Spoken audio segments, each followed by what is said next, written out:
Good evening, good morning, and good day. And thank you so much for once again choosing to spend a little bit of your time with me. Today, we are looking at what will hopefully be the last article concerning Yes. And he's only mentioned in passing in this. What we're really looking at with this is QAnon and how satanic ritual abuse and anyone spreading that conspiracy theory is doing nothing more than supporting QAnon. That is all they are doing. Every single leading proponent and main pusher of these conspiracy theories, even if you yourself do not back a group like QAnon but believe in SRA, what you're not aware of is everyone telling you about this stuff and leading the fight against SRA is an anti-Semitic, anti-Islamic, racist, homophobic, misogynistic nut job who is simply out for your money. Nothing more. Conspiracy therapists, charlatans, fraudsters, quacks is all that you will find within this wonderful world of satanic ritual abuse. Or organised ritual abuse, or whatever the fuck other kind of name you want to give it, sadistic ritual abuse. It's all the exact same thing, just with a new coat of paint and a new name. We already have very real names for the awful things that happen to children. It's called child sexual abuse and child sexual exploitation and child sex trafficking. CSA, CSE, and CST, two of the most horrific crimes and things that occur in this world on a very daily basis. We don't need to add overly fundamentalist Christian values to it and conspiracy theories by calling it satanic and blaming it all on the Jews and the Muslims and the gays. Just fuck off. Anyway. This article from the New Humanist back in... Oh wow, only from a few months ago. 25th of November 2020. QAnon is undermining vital child protection work. The conspiracy cult is attempting to hijack the work of organisations leading the fight against child abuse. By Richard Scorer. Photo taken a protester at the We Do Not Consent anti-lockdown rally in Trafalgar Square.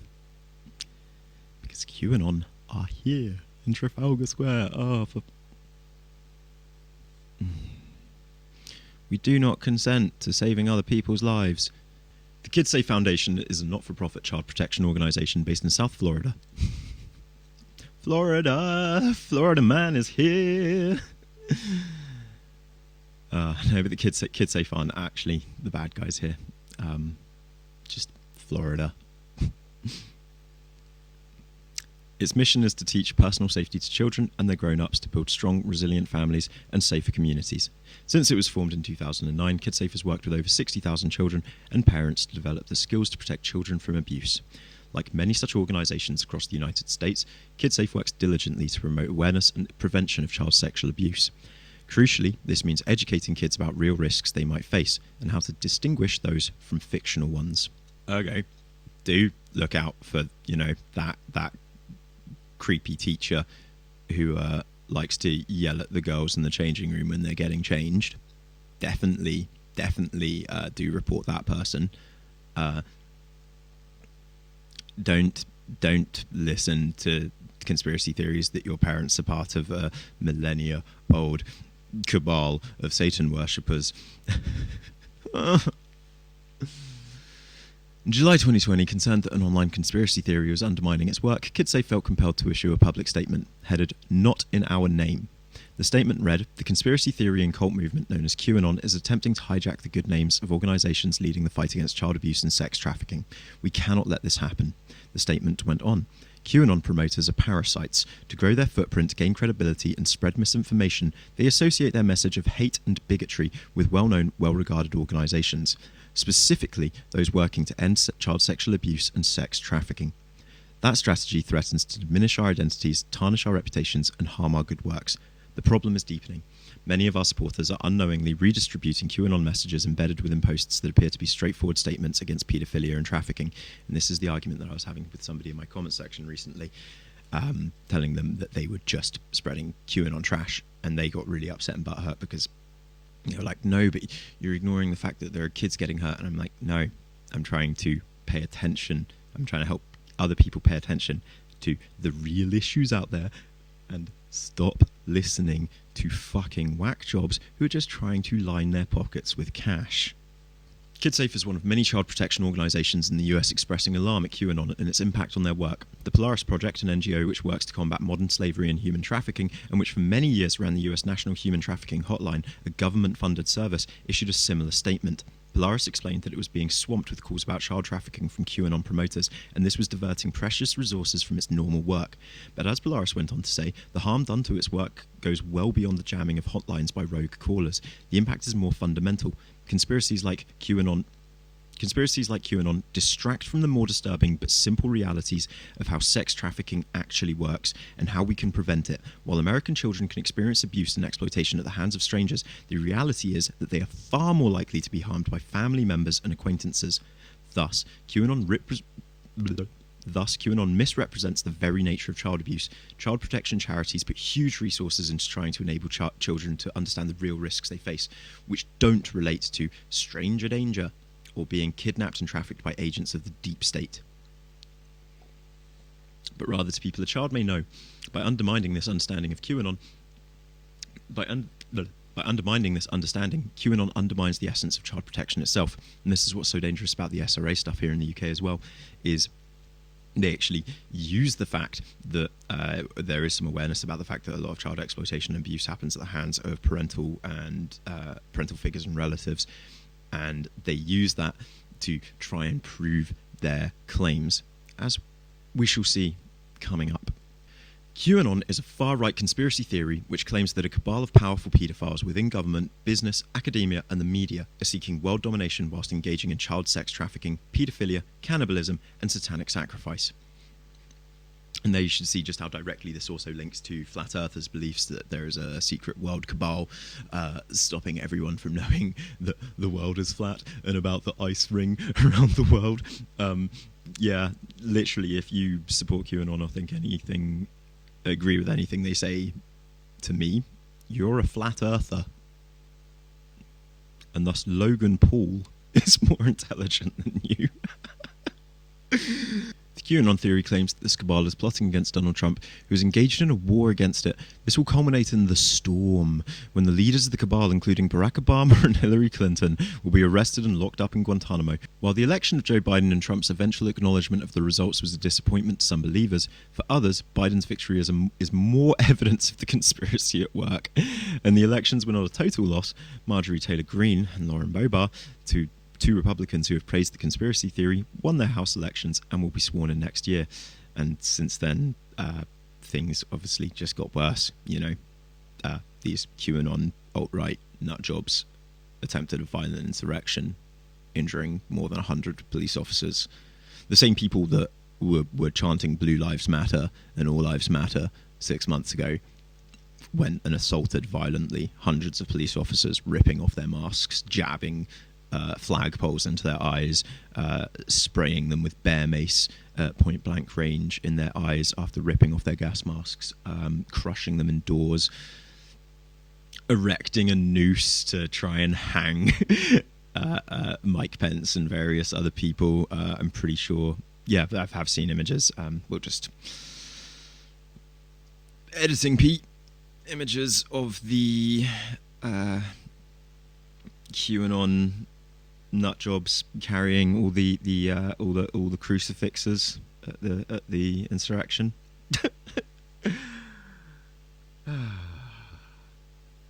It was Christian terrorism. That's what it should be called. Quite simply. Yeah. Ludicrous theory behind QAnon originated with a post on an anonymous message board in 2017, pretty sure 4chan, surely, I don't know, by someone claiming themselves as Q, and whose identity remains unknown. Q claimed to have access to classified information from the Trump administration. Subsequently, several people took the original Q post and propagated it across numerous social media platforms. QAnon drew on Pizzagate, an earlier far-right conspiracy theory. During the 2016 presidential campaign... again, for editing Pete here, include the picture showing how Kim Noble, one of the most important, famous DID personalities in the world, and somebody I do genuinely think, wholeheartedly believes 100% she has is what she has. There's no deceit in the things she says. But anyway, QAnon have used her artwork. Her artwork is useful for Q. She is proof of the things they espouse. I don't think she personally has anything to do with QAnon at all in the slightest. But the things that she's said that have become, fact as far as the media zeitgeist is concerned, are things that QAnon use. So, yay. During the 2016 presidential campaign, the private emails of John Podesta, Hillary Clinton's campaign manager, were hacked and published by WikiLeaks. Proponents of Pizzagate claimed that the emails contained coded messages connecting senior Democratic Party officials with a human trafficking and child sex ring based in a pizzeria in Washington, D.C.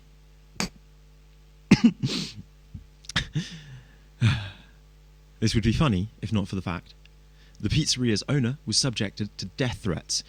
The Pizzagate was comprehensively debunked, but it seems to have achieved renewed popularity on social media in 2020 in conjunction with the QAnon. Posts by Q have accused many leading Democratic politicians and high-ranking government officials of being members of the paedophile cabal. Bizarrely, Q also claimed that Trump feigned collusion with the Russians in order to enlist Robert Mueller, the special prosecutor, to join him in exposing the ring and preventing a government takeover by Obama, Clinton, and George Soros. Oh, just, fuck people that aren't white. fuck the Jews. Just fuck everyone, unless you're a Bible-bashing fundamentalist Christian. And a neo-Nazi. Neo-Nazis and fundamentalist Christians are what make up QAnon. What the fuck? Despite being obviously false, QAnon has developed a huge presence on social media, with thousands of accounts and millions of followers promoting the theory on Twitter and Facebook. But QAnon's association with Trump has given it a particular impetus. During 2018 and 19, followers of QAnon began appearing at Trump campaign rallies. Subsequently, Trump has given the theory some credence, telling journalists in 2020 that whilst he didn't know much about the QAnon movement, he had heard that these are the people who love our country. Yeah, Confederates are the ones that love America. Although Trump's comments fall short of explicit endorsement during his presidency, he repeatedly amplified and retweeted QAnon-associated accounts on Twitter, and his son Eric Trump recently posted a QAnon meme on Instagram, an advertisement for a Trump rally with an American flag and the capital letter Q. Several Republican congressional candidates have also endorsed the conspiracy, including Marjorie Taylor Greene, who praised Q as a patriot, someone who very much loves his country. He's on the same page as us. He is very pro-Trump. And said the conspiracy theory is something worth listening to and paying attention to. As one commentator, Melissa Gira Grant, recently observed, the dark obsessions of QAnon emerging with mainstream conservatism. QAnon can no longer be shrugged off as a phenomenon confined to the internet. Many QAnon adherents regard themselves as the Trump campaign's soldiers on the ground. Oh God, those words proved prophetic. Trump's dog whistles to QAnon, and those words proved prophetic, and lives were lost. As Trump's QAnon soldiers on the ground went and killed people. Trump's dog whistles to QAnon supporters may be explained in part by the theory's popularity amongst arguably his most important electoral constituency, white evangelicals. Although QAnon was born and nurtured on social media sites associated with the alt-right, it seems to have developed particular traction amongst this much larger demographic. Caitlin Beatty, an American journalist who writes for the religious news service, explained in an interview that many white evangelicals see QAnon as a belief system comparable to organised religion. Evangelicals, says Beatty, are picking up on the overt spiritual language that Q, whoever that is using in his messages on the internet, and they see that as connecting directly to the Bible, to the God of Christianity, and to God's hand at work in the world. And soon we're going to see how this directly links to DID. And you're going to get very upset and have your brain exploded. But just wait. They see QAnon messages as a sign that they are supposed to take up a spiritual battle to reveal truth. Another analyst of American religion, Jonathan O'Donnell, observes that since the 1980s, growing numbers of evangelicals have given the fight against demons a key role in their spirituality and their politics, known as spiritual warfare. This views demons as central actors in world politics.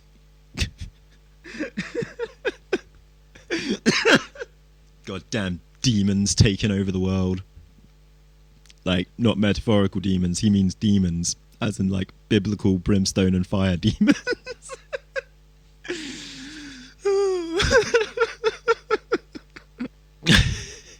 A key idea in spiritual warfare is that demons don't only attack people, but also take control of institutions, including the federal government. QAnon naturally alludes that with this worldview, as O'Donnell says, QAnon has many overlaps with spiritual warfare. It uses similar ideas of a religious revival on donning the armour of God against unseen foes, just as Wilfred Wong did against Edward Heath, because Edward Heath was gay and a prime minister. And you can't be a gay prime minister and not actually be a devil in disguise in human skin. As well as wreaking havoc on the work of many child protection agencies, QAnon has now been explicitly identified by the FBI as a domestic terror threat, who went on to commit major domestic terrorism. Reports of violent incidents associated with QAnon have been increasing. In the same week that Trump appeared to speak positively about its followers, a woman in Texas was arrested and charged with aggravated assault after chasing after two strangers' vehicles in her car in an apparent attempt to hit them. The woman, a QAnon follower, appears to have believed that the driver of the vehicle she attacked was a paedophile and had kidnapped a girl for human trafficking. This was not an isolated incident, and this is exactly Wilfred Wong's excuse for kidnapping an 8-year-old girl at knife point. He was rescuing her from the satanic abusers. Depraved, disgusting monsters, these people. In July, belatedly recognising these dangers, Twitter banned thousands of QAnon-affiliated accounts and changed its algorithms in an attempt to reduce the spread of the theory. Facebook followed, banning QAnon activity in October. However, it seems that many QAnon accounts on social media are evading and surviving the new restrictions by changing names, creating new accounts, deleting group cover photos, and going from public to private. Although the hashtag QAnon can be readily identified, it's more difficult to police the growth and proliferation of conspiracy theories that are linked to it but go under different names. According to NBC News, although QAnon spent years on the fringes of the internet, with the theory evolving and often growing less specific, what was originally a conspiracy theory that centered on an anonymous internet poster has now become something of a catch-all for a variety of beliefs about a hidden group of child abusers in positions of power. Twitter and Facebook's restrictions may be too late to stymie the cult's growth. Is QAnon a purely American phenomenon, or should we be worried about its influence in the UK? There are certainly country-specific factors. QAnon may be the latest manifestation of a peculiarly I can't speak today. My tongue is, I've bit my tongue like there. It keeps catching on my teeth, and it's making it really hard to speak certain words. Manifestations of a peculiarly American mindset give up. What the historian Richard Hofstadter called the paranoid style in American politics. In an essay published in 1964, a few years after McCarthyism, Hofstadter analysed conspiracy theories throughout American political history, which he dissected as a particular political mentality in which the world is seen in apocalyptic terms. What is at stake is always a conflict between absolute good and absolute evil. The enemy must be totally eliminated. The US, with its traditions of religious millenarianism, the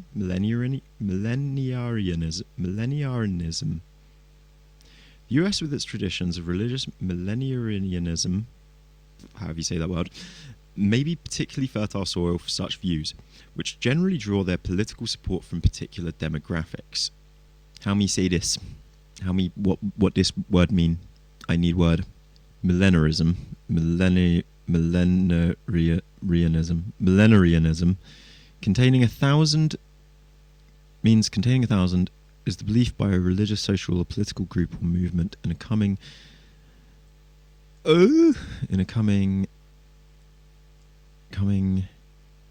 No, I clicked something apparently.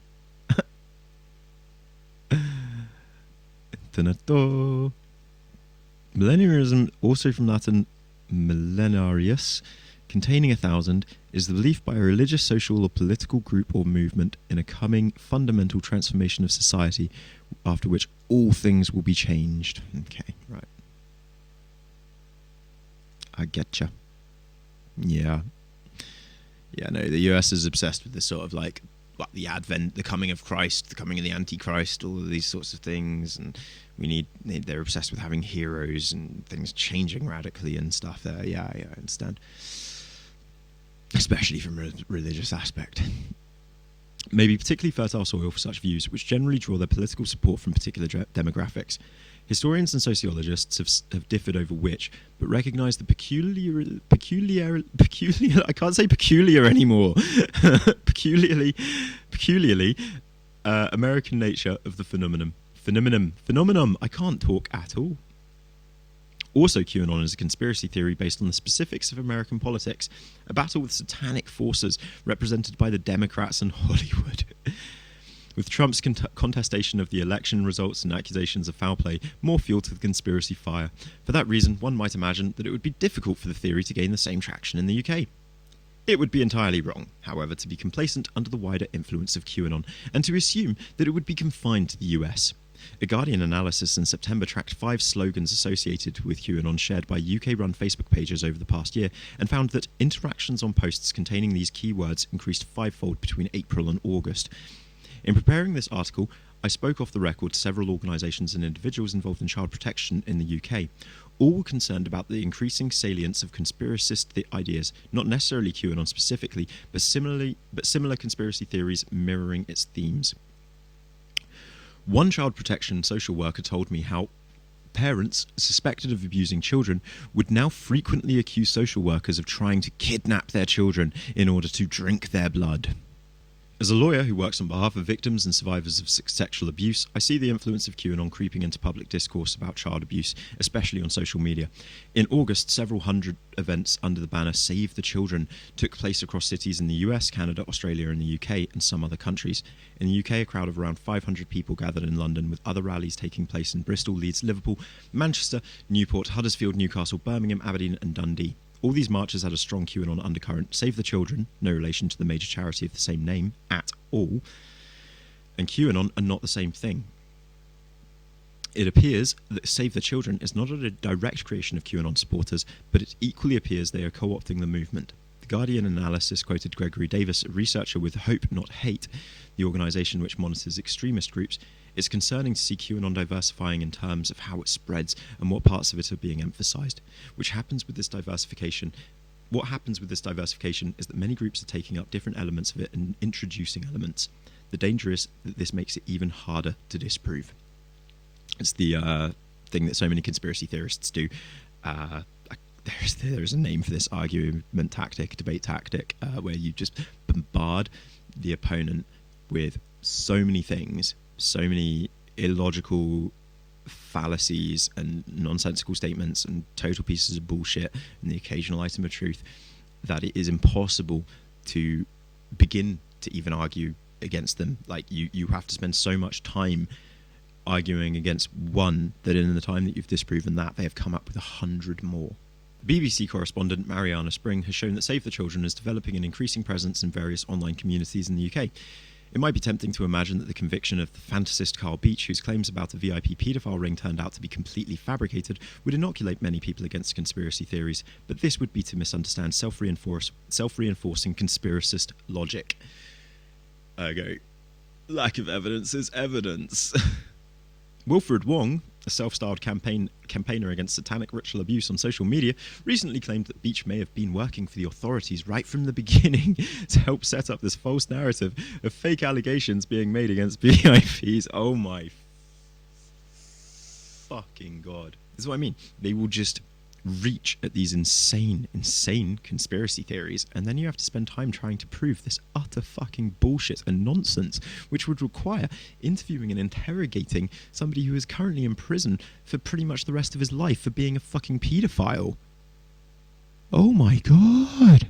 I'm afraid, to anyone who has been saying otherwise in my comments, it is literally impossible to defend satanic ritual abuser's existence without also having to try and defend QAnon and all of the associated, well, just with satanic ritual abuse, all the associated anti-Semitism and Islamophobia, racism, major bigotry towards women, misogyny towards women, major bigotry towards anyone within the LGBTIQ sector, including I'm openly bisexual, and that, according to these people, means I'm a Satanist, which must mean I eat babies.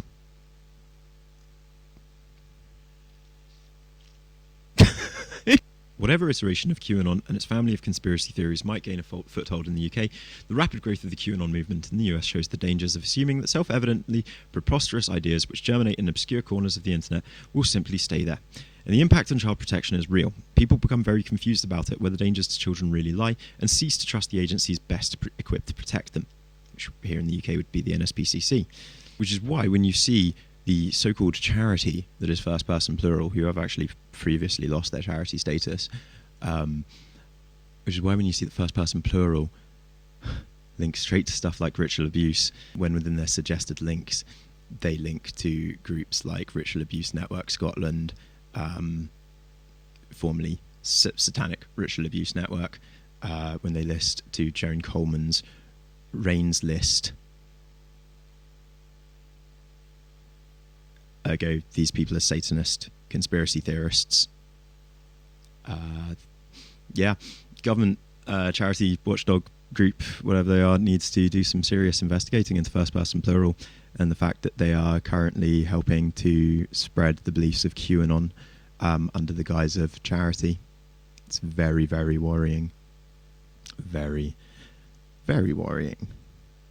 Very, very, very worrying.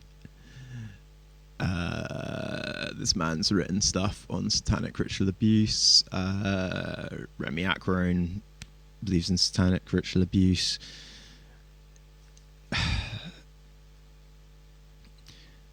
And when you notice that they don't link in any shape, way, or form, suggested links as first fucking Pottergate Centre. So, one, this charity is just trying to funnel people towards the charities creators clinic, because Remy Acron helped found this charity with Melanie Goodwin and Catherine Livingston. He's not on the board with them, but the fact that two of his former patients are funneling new patients straight to his clinic is completely illegal and a major ethical dilemma. It's illegal. Also linking to things like, I say, Ritual Abuse Network Scotland, debunked conspiracy theories that are incredibly dangerous. Yeah. It won't take long following some of these links for you to find QAnon stuff. And that's very dangerous. It's very, very dangerous that the UK's leading DID charity is helping to support the beliefs of people like QAnon and violent, disgusting misogynists like Wilfred Wong. It's pretty scary, that, I think. Whatever iteration of QAnon and its family of conspiracy theories might gain a foothold in the UK, the rapid growth of the QAnon movement in the US shows the dangers of assuming that self-evidently preposterous ideas which germinate in obscure corners of the internet will simply stay there. And the impact on child protection is real. People become very confused about where the dangers to children really lie and cease to trust the agencies best equipped to protect them. So how should those concerned about child protection... I did just say about how the fact that Pottergate don't link to they don't link... Pottergate also don't link to NSPCC, actually, considering that they're all there for child trauma as well. Because the NSPCC are the bad guys, according to nutters like this. Go give us your money. Don't actually help with CSA, CSE, or CST. Just give me your money. Please, give me all your money. Hey, if I start up a paypal.me, do you want to give me all your money, guys? Do you want to come give me some of your money? How about I set up a paypal.me and you can give me any amount of money you want, even 10p if you so wish, and in return for that can get access to a Discord server or something. Does that sound like a good deal? Give me the monies. You won't get anything out of it. You won't get therapy or counselling or anything other than the ability to occasionally chat to people like myself. We'll call it Grandad's Lounge BPD Gang.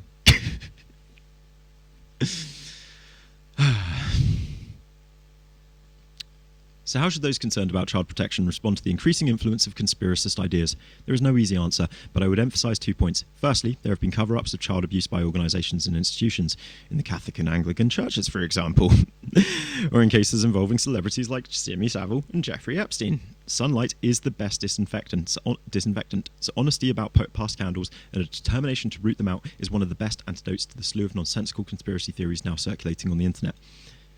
Yeah. Totally agree. So can we, like in America, do you want to get rid of the statute of limitations, and should we start pressing charges against all the known paedophile priests that have just managed to avoid being tried because they've moved state and escaped the statute of limitations? I think you should do that. But secondly, and most importantly, given the power of social media, ignoring ideas like QAnon is no longer an option. So all those who genuinely care about child protection, from those involved in it to those in a wider public life, have an urgent responsibility to challenge conspiracist ideas and to do so openly and forthrightly. We have to call this out before it is too late. So please, if you agree with anything that I have said today or anything in this article, and maybe you disagree with some things that I've said, then please share with somebody you know either this article or my video. I really don't give a fuck. I just really, really, really hate QAnon.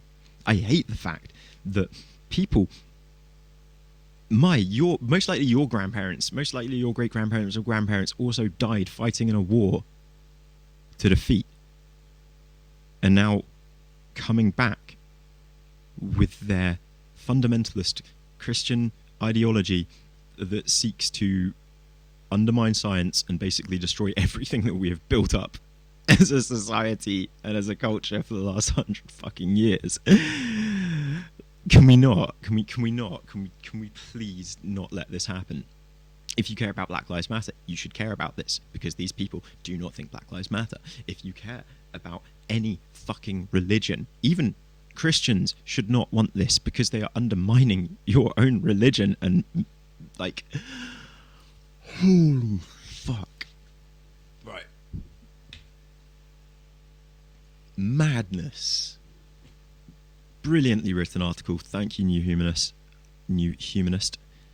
I want to check out some more of your articles at some point. That was really well written. Please don't forget to drop a comment for the algorithm, like for the algorithm. If you're not subscribed yet, please subscribe, because that also helps. And I make lots of really weird other content. My content is all over the show if you're new here. One day I will be ranting about something like this. Just shut up, Pete. Shut up. Just shut up. If they like you, they can go on your channel and look at your content. Anyway, next episode, one more like this. One or two more like this. Just got a few more things I need to get through, and it's just too much shit to even begin to bother trying to edit it properly and do it the way I normally make my videos, because this stuff just needs to get out there, and then at some point, you know, like a real documentarian crew or something needs to just cover this properly and put a budget into it. If somebody wants to give me money and help pay for my life so that I can spend time doing this properly, I will. But until that point, we're just, yeah, I need to go. My throat is dry. My coffee ran out 30 minutes ago. Next episode, we shall be looking at the Hampstead SRA cases that occurred 6 years ago. Supposed SRA. Can you guess how any of it turned out? Peace.